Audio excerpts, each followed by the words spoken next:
Chapter number 8 है हमारे पास comparing quantities. ठीक है, तो सबसे पहले क्वांटिटीज की बात करें तो बहुत सारी क्वांटिटीज होती है हमारे पास। जैसे हम क्या किसी लेंथ को मीटर में किलोमीटर में मेजर करते हैं ना, तो वो भी एक क्वांटिटी हो गई। किसी वेट को हम क्या करते हैं केजी में किलोग्राम में क्या करते हैं तो उसका वेट करते हैं, तो वो भी एक क्वांटिटी हो गई। तो ये जितनी भी क्वांटिटीज है इनको कंपेयर करने का मतलब क्या है कि जैसे हम बोलते हैं ना कि 1 केजी में कितना होता है, 1 केजी में कितना होता है, 1 किलोग्राम में कितने ग्राम्स होते हैं, 1000 ग्राम्स होते हैं। तो इस तरीके से हम क्या करते हैं किसी भी चीज को कंपेयर करते हैं किसी दूसरी चीज से। ठीक है, तो इसको बोलते हैं कंपेयर करना। अब बात करते हैं क्वांटिटीज की। तो क्वांटिटीज क्या क्या होती है मेनली, जैसे किलो हो गया, ये भी एक क्वांटिटी है। किलो में हम किसी क्वांटिटी को लेते हैं ना, किलोमीटर हो गया या किलोग्राम हो गया। ठीक है, जैसे रुपीज है तो वो भी एक क्वांटिटी है कि 1 रुपीज में कितने कितने पैसे होते हैं, 100 पैसे होते हैं। ठीक है, तो इस तरीके से हम क्या करते हैं क्वांटिटीज को शो करते हैं। तो सबसे पहले क्वांटिटीज में हमारे पास क्या है, अगर मेनली मैं मीटर, सबसे पहले क्या होता है किलो आता है सबसे बड़ा। ठीक है, किलो के बाद क्या आता है हेक्टा, हेक्टो, फिर क्या आता है डेका, फिर आता है मीटर, फिर आता है डेसी, फिर आता है सेंटी और फिर आता है मिली।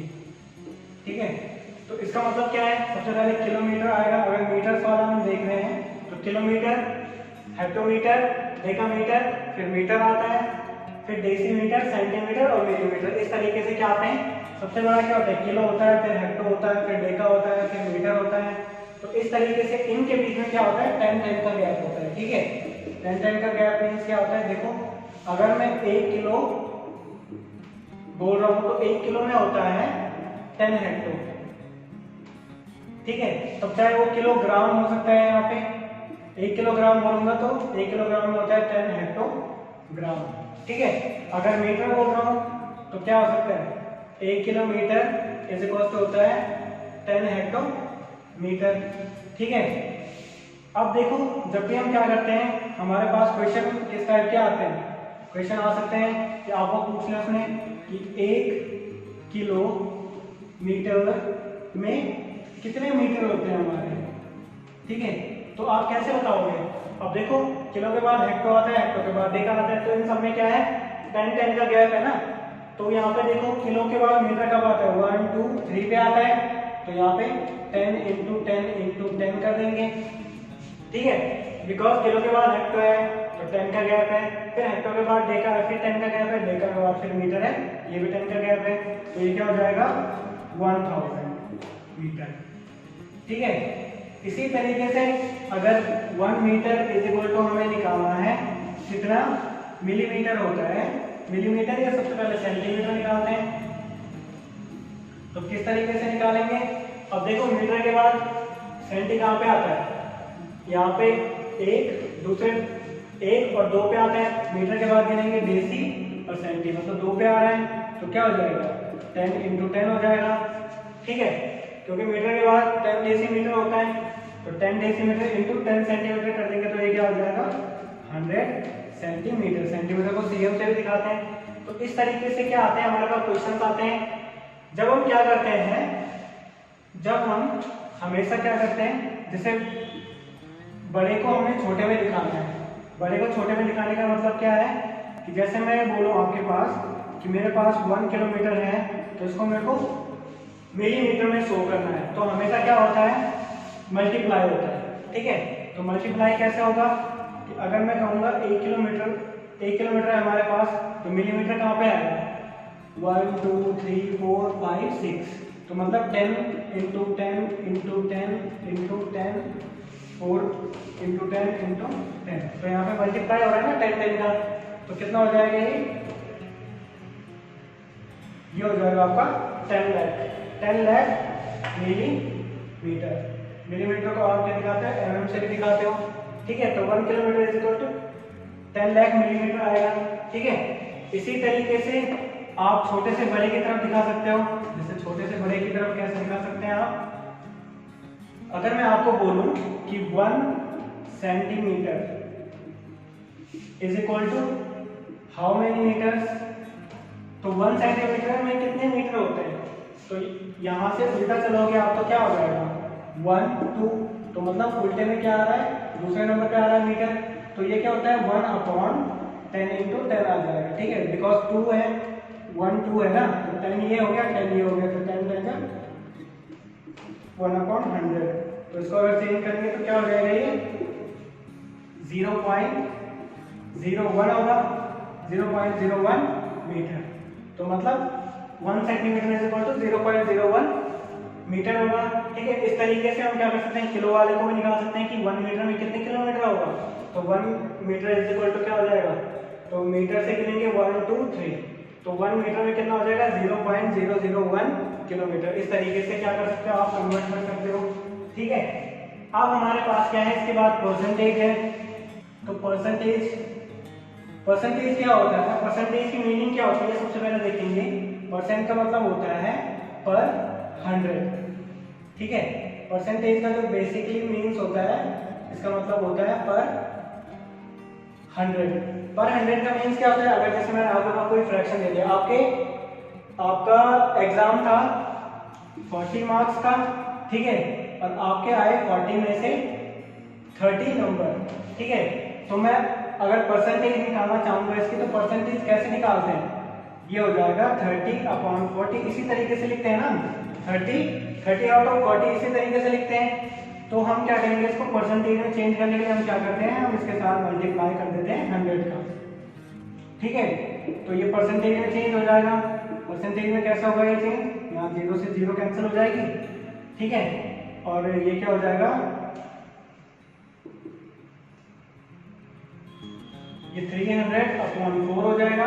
ठीक है, तो 75, तो कितना आएगा ये 75%। ठीक है, तो ये कितना आ जाएगा 75%।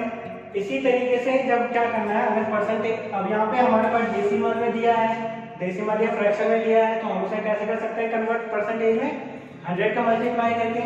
ठीक है, और अगर हमारे को परसेंटेज में दिया है, परसेंटेज में दिया है कोई चीज, जैसे मैं बोलूं कि मेरे मार्क्स 12% आए मेरे, ठीक है, तो 12% को मैं डेसिमल में कैसे चेंज करूंगा, मतलब फ्रैक्शन में कैसे चेंज करूंगा, इसके साथ 100 का डिवाइड करके। ठीक है, तो 100 का डिवाइड करूंगा तो क्या हो जाएगा, ये 0.12।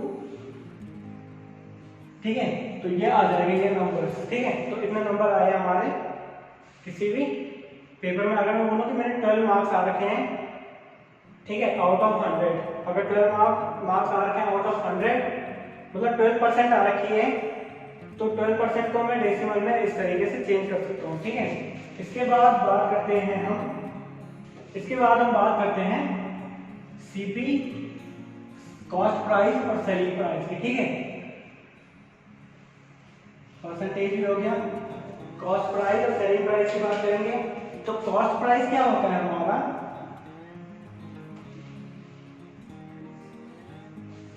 कॉस्ट प्राइस क्या होता है, जब हम क्या करते हैं किसी चीज को क्या करते हैं, सेल करते हैं, तो हमें भी क्या होता है कहीं से वो चीज लेनी पड़ती है ना। जैसे मान लो कि अगर मैं मार्कर क्या कर रहा हूँ, सेल कर रहा हूँ, तो ये मार्कर में मैं क्या करूंगा, कहीं से बाई कर रहा हूँ, है ना।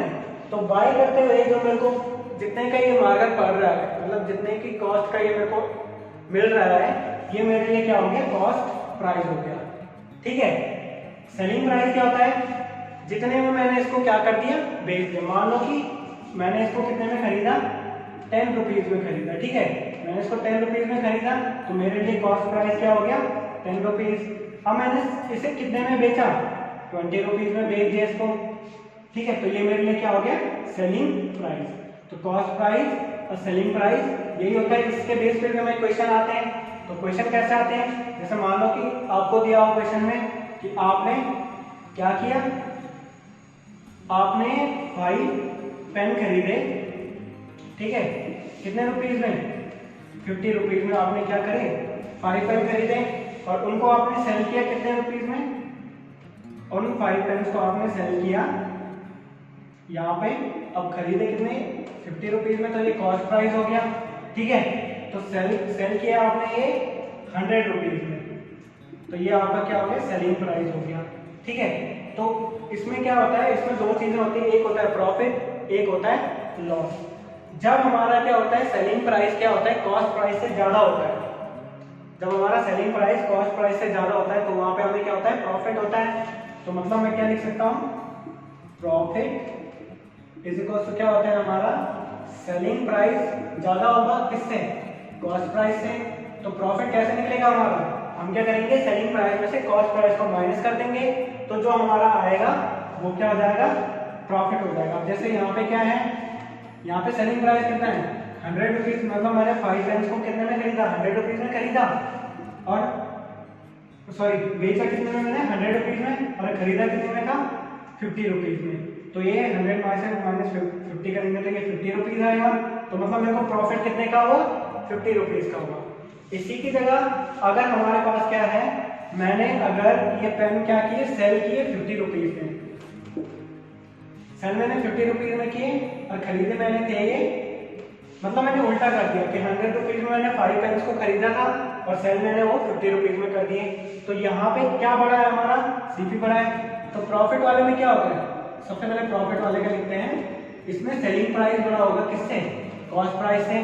ठीक है, तो ये प्रॉफिट के लिए हमारा ये स्टेटमेंट हो गया। अब जो हमारा लॉस के लिए जब स्टेटमेंट होता है, तो लॉस कब होता है जब हमारा क्या होता है कॉस्ट प्राइस ग्रेटर देन होता है किससे सेलिंग प्राइस से। ठीक है, तो वहां पे क्या हो जाता है हमारा लॉस हो जाता है, तो वहां पे जो लॉस निकलेगा हमारा वो कैसे निकलेगा, कॉस्ट प्राइस माइनस करेंगे सेलिंग प्राइस। तो यहाँ पे देखो कॉस्ट प्राइस हमें कितने का 100 रुपीज का कॉस्ट प्राइस था, मतलब 100 रुपीज में हमने 5 पेन लाए और बेचा कितने में हमने 50 रुपीज में बेचा, तो लॉस कितने का हो गया हमें 50 रुपीज का लॉस हो गया। ठीक है, तो इस तरीके से आप प्रॉफिट लॉस दिखा सकते हैं। कभी कभी ये प्रॉफिट लॉस क्या आते हैं परसेंटेज में आते हैं, तो इनको अब देखो यहाँ पे 50 रुपीज आया, तो 50 रुपीज को हम क्या करेंगे परसेंटेज में कन्वर्ट कर सकते हैं, कितने परसेंट का हमें लॉस होगा। ठीक है, तो इसको अगर हमें क्या करना पड़ेगा परसेंटेज में कन्वर्ट करना पड़ेगा, तो टोटल कॉस्ट कितनी थी हमारी, टोटल पेन हमें कितने के पड़े 100 रुपीज के, तो 100 रुपीज के पड़े और लॉस हमें कितने का होगा 50 रुपीज का होगा। ठीक है, तो 50/100 कर देंगे और इंटू 100 कर देंगे, तो 100 से 100 कर जाएगा, तो ये क्या आ जाएगा 50%। तो लॉस कितने परसेंटेज का होगा हमारा 50% का होगा। ठीक है, इसी तरीके से आप परसेंटेज निकाल सकते हो। इसके बाद बात आती है सिंपल इंटरेस्ट की। ठीक है, तो सिंपल इंटरेस्ट की बात करते हैं। सबसे पहले इंटरेस्ट होता क्या है इसके बारे में जान लेते हैं। ठीक है, तो इंटरेस्ट क्या होता है एक्चुअल में, सिंपल इंटरेस्ट की बात करते हैं अगर, तो इंटरेस्ट क्या होता है जब भी हम क्या करते हैं किसी से कोई सामान लेते हैं, ठीक है, तो उसके बदले हमें क्या करना पड़ता है, जब हम उस सामान को लौटाएंगे तो उसके साथ कुछ और भी चीजें देनी पड़ती है, जो चार्जेस होते हैं उस पर। कि मैं मान लो कि मैंने आपसे एक पेन लिया यूज करने के लिए, मैंने आपको कहा कि मैं इस पेन के बदले जब मैं ये पेन ले रहा हूँ, तो जब मैं ये पेन आपको लौटाऊंगा तो मैं एक और एक्स्ट्रा पेन दूंगा आपको। ठीक है, तो इस टाइप से जब मैंने किया तो वो जो एक्स्ट्रा पेन मैंने आपको दिया वो क्या हो गया, वो मेरे ऊपर आपके द्वारा लगाया गया एक चार्ज है जिसको हम इंटरेस्ट बोलते हैं। ठीक है, ज्यादातर जैसे बैंक में देखा होगा आपने, तो बैंक से अगर आप क्या कर रहे हो बाई चांस आपने क्या किया 1000 रुपीज वहां से क्या कर दिए बोरो कर दिए। ठीक है, बोरो किए मतलब वहां से क्या ले लिया उधार ले लिया, आपको उसे क्या करना है, आपने उसे 1 ईयर में क्या करना है रिटर्न करना है। तो जो बैंक वाले हैं वो 1000 रुपीज ऐसे तो नहीं देंगे ना, कुछ चार्जेस लगाएंगे। तो उन्होंने कहा कि 1% इंटरेस्ट लगेगा आप पे। ठीक है, उन्होंने कहा कि 8% का इंटरेस्ट लगेगा। तो मतलब जब आप 1 ईयर बाद क्या करोगे उसको रिटर्न करोगे 1000 रुपीज को, तो उसके साथ आपको क्या करना पड़ेगा 8% ऑफ दिस, मतलब 8% 1000 रुपीज का 8% और देना पड़ेगा। तो 1000 रुपीज का 8% कैसे निकालेंगे, तो 8 क्या हो जाएगा, सॉरी 8/100 होगा, परसेंटेज को पहले चेंज करेंगे डेसिमल में, तो ये क्या हो जाएगा 0.08 हो जाएगा। अब करेंगे इसके साथ इंटू 1000 करेंगे, तो ये क्या हो जाएगा 80 हो जाएगा। तो 80 रुपीज का आपको क्या है एडिशनल चार्ज देना होगा 1 ईयर बाद। तो मतलब टोटल अब देखो सिंपल इंटरेस्ट में तीन चीजें होती है हमारे पास। सबसे पहले प्रिंसिपल होता है।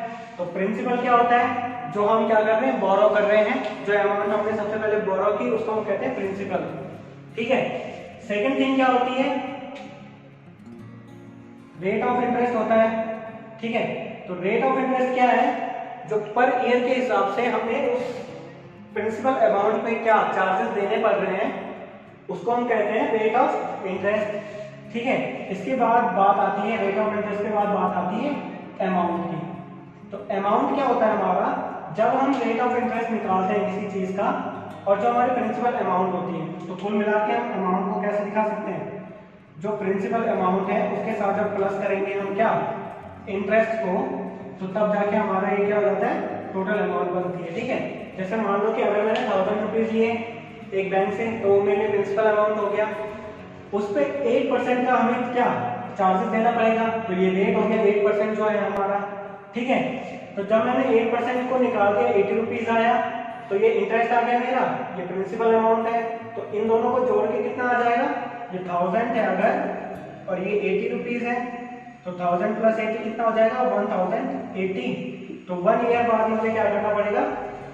इसको रिटर्न करना पड़ेगा। तो ये हो जाएगा हमारा टोटल अमाउंट। ठीक है।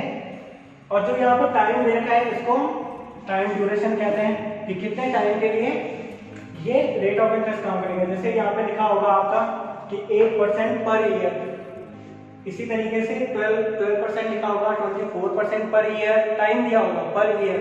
ठीक है। तो जब भी ऐसे दिया होता है इंटरेस्ट के पीछे कि पर ईयर, वही उसी को हम क्या कहते हैं? रेट ऑफ इंटरेस्ट कहते हैं। ठीक है। तो इन्हीं पे बेस्ड, इन 4 टॉपिक्स पे बेस्ड आपके क्वेश्चन आएंगे, इनको हम देखेंगे कैसे कैसे करना है। तो एक्सरसाइज के साथ हमारी प्रैक्टिस हो जाएगी। ठीक है।